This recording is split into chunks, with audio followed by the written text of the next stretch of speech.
जय जिजाऊ, जय शिवराय. मित्रहो नमस्कार.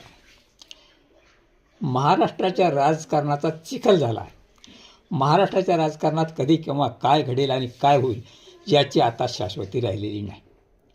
आणि त्यातले त्यात ज्या बाळासाहेबाचं बोट धरून भाजपा महाराष्ट्रात मोठा झाला, वाढला, त्याच भारतीय जनता पक्षानं ज्याप्रमाणे उद्धव ठाकरेंची सेना किंवा बाळासाहेबांच्या सेनेचे तुकडे केले, त्याचप्रमाणे त्यांनी शरद पवारांचं अस्तित्वसुद्धा लयाला पोचवलं.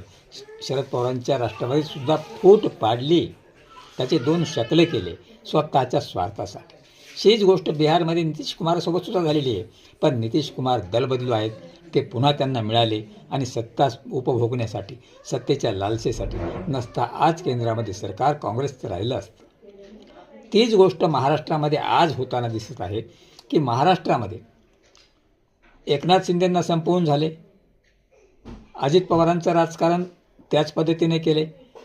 दोघांनाही पुणे, पिंपरी चिंचवड इथे काही टक्का उरला नाही. कारण लोकांना मतदान करतेवेळी कळालं की अजित पवार सत्तेत आहेत, शरद पवार विरोधात आहेत आणि दोघांची युती कशी. म्हणून जनतेने त्यांना मतदानामध्ये नाकारलं. पण प्रश्न असा आहे, जसं ठाकरेंची सेना फोडून ठाकरेंना संपवण्याचा विडा भाजपनं उचलला, तसाच आता शिंदेंनासुद्धा संपवण्याची भाषा भाजप करू लागली आहे. आणि भाजप शिंदेंना संपवणार. भाजपचा अजेंडा आहे, जिथं आपली सत्ता नाही तिथे छोट्या छोट्या पक्षाशी युती करायची, प्रादेशिक युती करायची आणि मोठं व्हायचं आणि नंतर त्यांनाच गिळंकृत करायचं, हा भाजपचा प्लॅन. भाजपनं MIMला जे छुपा पाठिंबा दिला, MIMचे जे 125 नगरसेवक निवडून आले, त्यातून भाजप एक विषारी अजगर आहे, विषारी अजगर. ते काही दिवस उपाशी राहतो आणि नंतर मग तेवढीच जागा तयार करून त्याला गिळंकृत करतो. ही भाजपची रणनीती आहे. भाजपनं ज्याप्रमाणे उद्धव ठाकरेचे सेना संपवण्याचे आटोकाट प्रयत्न केले, तेच प्रयत्न शिंदेंना संपवण्यात करणार आहेत.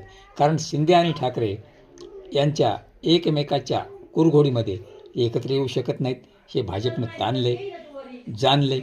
आणि आत्ता शिंदेंना एकाकी सोडणं वेळ प्रसंगी, अजित पवारांना तर दच्चू आत्ताच मिळणारे लागलीच, पण त्याचप्रमाणे एकनाथ शिंदेंनासुद्धा महाराष्ट्राच्या राजकारणातून हद्दपार केल्याशिवाय भाजपा राहणार नाही.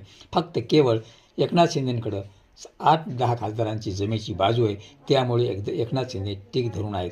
अन्यथा भाजपा या पक्षांना गिळंकृत केल्याशिवाय राहणार नाही. हा भाजपाचा प्लॅन आहे.